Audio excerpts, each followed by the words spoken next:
Bonjour à tous, alors aujourd'hui on va parler de la statique des fluides, donc un chapitre qu'on voit très bien au lycée mais aussi en première année de classe préparatoire.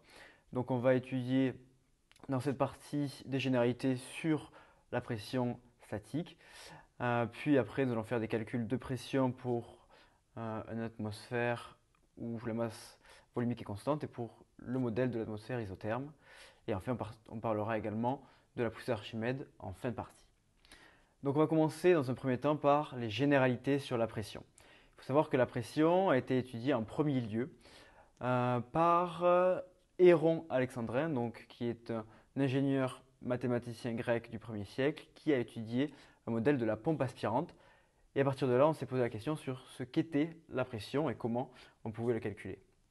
Ensuite, on a vu plusieurs mathématiciens et physiciens qui ont étudié la pression. Torricelli, donc, qui est un physicien mathématicien italien, qui a inventé le baromètre. Blaise Pascal, qui lui est un philosophe, physicien, mathématicien français. Donc au concours, on aime bien les scientifiques français comme Pascal, comme Louis de Broglie. Donc essayez de les citer, ça fera plaisir au jury. Ensuite, on a Bernoulli avec la célèbre formule de Bernoulli que vous connaissez, qui est donc pareil, un physicien, mathématicien, médecin suisse, qui lui aussi a étudié la pression, avec donc son fameux théorème qu'on étudie en classe préparatoire. Et enfin, Boltzmann, donc un physicien mathématicien autrichien, qui lui a étudié la physique statistique. Et dans la physique statistique aussi, on étudie la pression. Donc, encore un scientifique qui a été très utile pour l'étude de la pression. Et vous connaissez certainement la formule où l'entropie vaut Kb ln de oméga. Une formule qui est inscrite sur sa tombe. Donc, il a travaillé toute sa vie une partie de sa vie sur la physique statistique. Alors, pour les unités de la pression, il y en a plusieurs. Donc, c'est l'une des grandeurs où on a beaucoup d'unités pour la même grandeur. Donc, le pascal, le bar, le millimètre de mercure ou torr, le mètre de colonne d'eau et enfin l'atmosphère. Donc là, je vous ai mis les équivalents.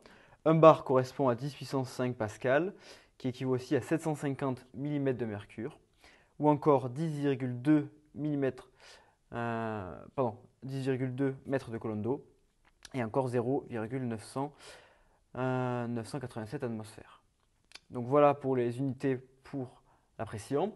Et enfin, quelques ordres de grandeur, alors à peu près à connaître, ils vous seront donnés, mais c'est bien d'en connaître quelques-uns. Donc pour une bouteille de plongée, on a 200 bars. Pour la Lune, on a 10,14 bars. Pour l'atmosphère, 1,013. On peut s'arrêter à 0,13, c'est déjà suffisant bars.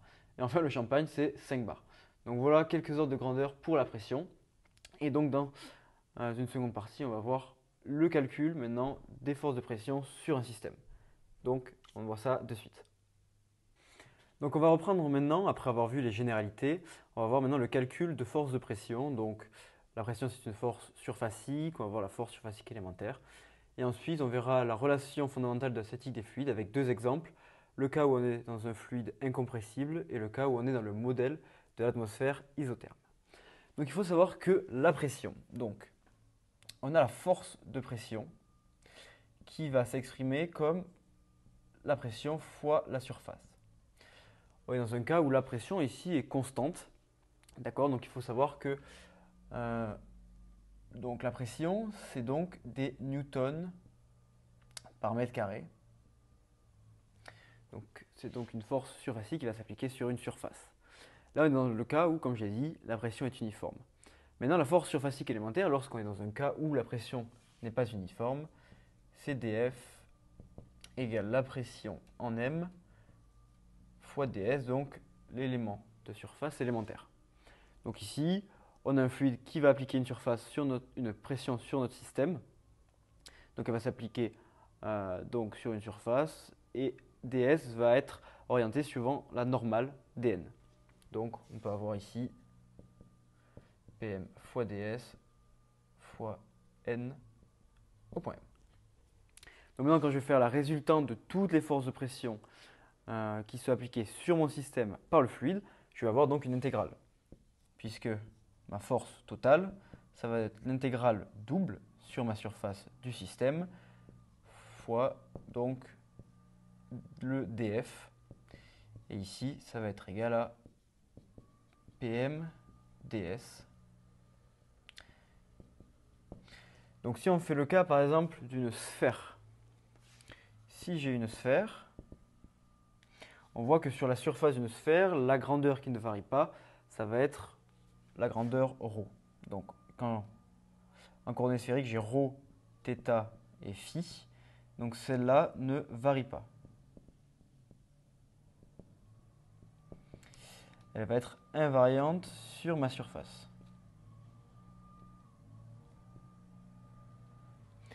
Donc, mes deux paramètres vont être θ et φ. Donc, quand je vais intégrer f, je vais intégrer θ de 0 à pi et φ de 0 à 2pi. On intègre θ de 0 à pi, sinon, si on comptait θ de 0 à 2pi, on compterait deux fois la sphère. Donc, on s'arrête à pi. Donc là, j'ai toujours Pm. L'élément surfacique, c'est bien R dθ, R sin θ dφ fois le vecteur n. Alors, quand vous posez une surface élémentaire, vérifiez bien au moins l'homogénéité. Là, vous voyez que j'ai R et R me donnent des mètres carrés. Dθ, sin θ, dφ sont des angles, il n'y a pas d'unité. Donc, il y a souvent des erreurs sur les surfaces élémentaires. Donc, au moins, vérifiez l'homogénéité. Et donc après, en fonction de l'expression de P, je peux calculer ma résultante des forces. Ça tourne. Donc maintenant qu'on a calculé la résultante des forces de pression, on va passer maintenant à l'action des forces subies par une particule de fluide. Donc une particule de fluide, c'est quelque chose qui est volumique. Donc vous savez qu'on a dF égale moins gradient de la pression fois donc d taux, le volume élémentaire d'une particule. Alors comment on trouve cette expression? C'est en sommant sur un cube élémentaire, donc un volume élémentaire, la somme donc des 6 pressions, donc sur toutes les parois. Lorsque je somme toutes ces pressions surfaciques, donc ces forces surfaciques, j'obtiens cette expression de la force. Donc lorsque je vais passer le d taux de l'autre côté, ça me fera une force volumique qui vaut donc moins le gradient de la pression.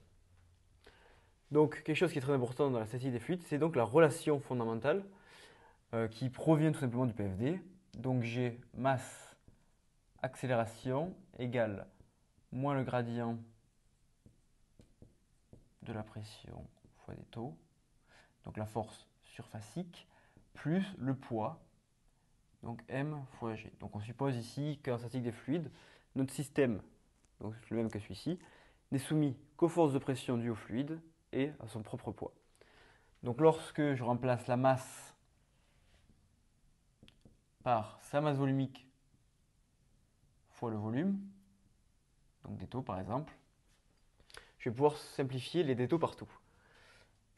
Et de plus, en statistique des fluides, l'accélération est nulle, il ne se passe rien. Donc j'ai 0 égale moins le gradient de Pm plus ρg. Donc cette expression, c'est la relation fondamentale de la statique des fluides, aussi appelée relation de l'hydrostatique.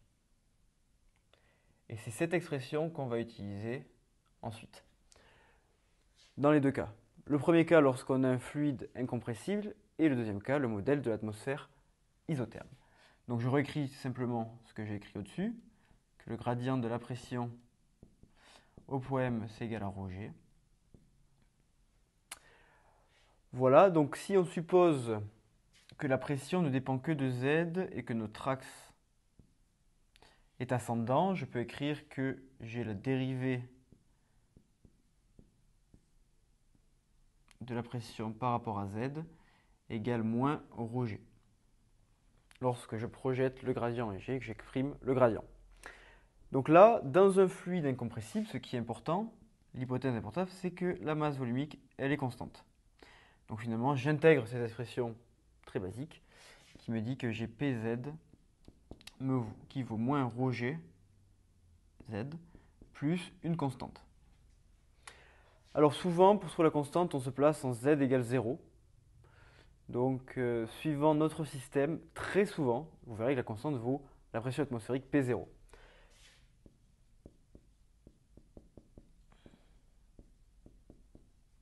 Ça, c'est souvent. Mais ne vous faites pas avoir, il y a des exercices où l'axe ascendant, ou l'axe des z, pardon, peut être descendant. Donc ce ne sera pas la même formule. Donc moi, je vous conseille simplement d'apprendre celle-ci. Et après, en fonction du problème posé, vous détaillez les calculs. Mais n'apprenez jamais bêtement celle-là, puisqu'il y a des cas où elle n'est pas valable. Et là, vous passez une heure à calculer des choses qui sont totalement faux. Des choses fausses plutôt. Donc, apprenez cette formule-là. Donc là, c'est le cas simple où l'atmosphère, où le fluide est incompressible. Maintenant, dans le modèle de l'atmosphère isotherme, on a un petit changement puisque ρ, masse volumique, n'est plus constante. Donc là, c'est un autre travail qu'on va réaliser. On part toujours de la même expression. C'est pour ça que je vous dis qu'il faut seulement apprendre celle-là. Ρ n'est plus constant, donc il va falloir l'exprimer en fonction d'autres paramètres.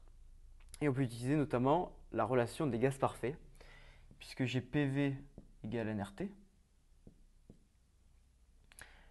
Aussi, je vais vouloir faire apparaître la masse volumique. Donc j'écris que N, c'est la masse sur la masse molaire fois RT. Et donc en passant le volume à droite, j'obtiens ici la masse volumique. Et je passe RT de l'autre côté. Donc ça me fait tout simplement la pression fois la masse molaire sur RT égale tout simplement la masse volumique. Donc maintenant je repars de cette expression. Le gradient de P, lorsque je vais projeter, j'obtiens toujours dP sur dz égale ici moins mg sur rt fois p. Et là, on peut voir que j'obtiens une équation différentielle du premier ordre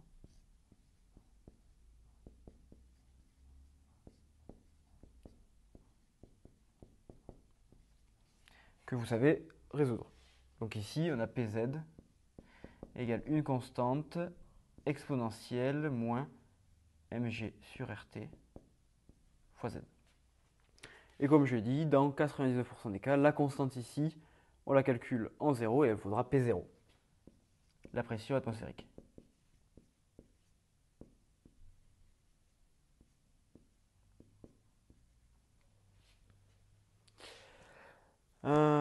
Donc voilà pour le modèle de l'atmosphère isotherme. Donc les deux modèles ici sont les deux modèles principaux où on va vous demander de calculer des pressions. Donc voilà pour cette partie sur le calcul des forces de pression.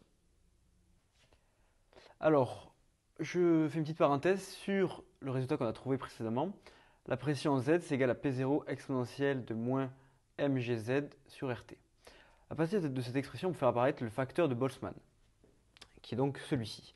Comment on le fait apparaître? On sait qu'on a R qui est égal à KB, donc la constante de Boltzmann, fois Na, le nombre d'Avogadro. Donc quand je réécris, ça me fait moins mgz sur donc KB Na fois T. La masse molaire, c'est aussi la masse sur la quantité de matière, donc KB Na fois T. N fois Na, c'est le nombre de particules. Donc j'ai mgz sur N KB Na fois T. Et donc on peut voir l'apparition d'une énergie potentielle. Donc l'énergie potentielle en Z, ce sera mgz sur le nombre de particules. Et donc ma pression en Z s'exprime comme ceci, exponentielle de moins l'énergie potentielle en Z sur kBT.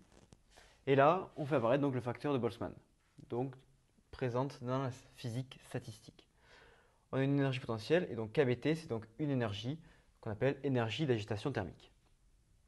Alors le facteur de Boltzmann est écrit ici. On sait que pour un système à l'équilibre thermodynamique à la température T, le nombre moyen de particules d'énergie EI est proportionnel au facteur de Boltzmann qui décrit donc l'exponentielle de moins EI sur kBT.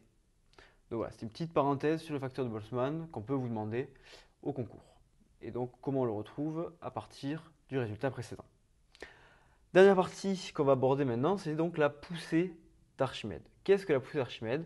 C'est la résultante de toutes les forces appliquées sur le système par le fluide où notre système est immergé. Donc en fait, vous voyez que là, sur mon schéma, j'ai un système donc qui peut être un caillou, quelque chose qui flotte.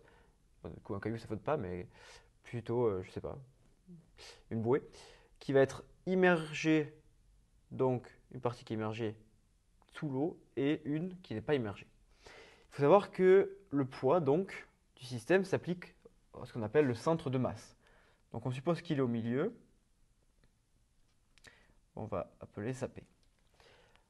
Alors que la poussée d'Archimède s'applique au centre de poussée qui, dans certains cas, n'est pas tout le temps égal au centre de masse. Donc, les résultantes des forces de pression vont s'appliquer ici, ici et ici. Donc, on peut écrire la poussée d'Archimède au milieu de cette surface, ici, qui va contrer le poids et qu'on va noter donc pi. Donc pi, c'est la résultante des forces de pression appliquées au système, donc qui est appliquée au système, donc qui est due au fluide. Donc j'ai pi, finalement, qui vaut, donc si je mets l'axe des z là, ça va valoir la masse volumique du fluide fois g fois le vecteur ez.